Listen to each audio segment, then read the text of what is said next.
It can be on a beach, or maybe in a dark cathedral.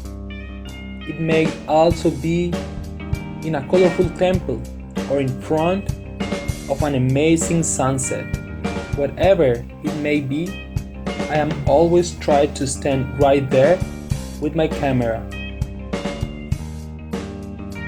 I love traveling, and when I'm not out there, I just start wondering and thinking about when or where will be the next trip.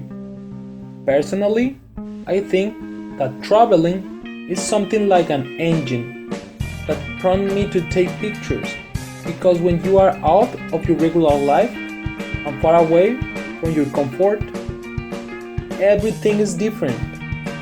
Even more, reaching places that you will probably never see again.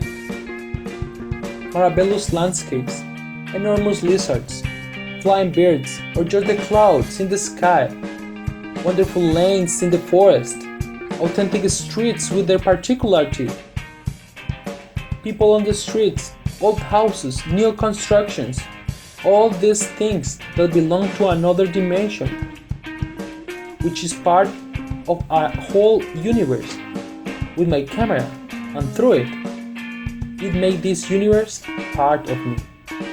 My name is Michael Guerrero, and I am an amateur photographer.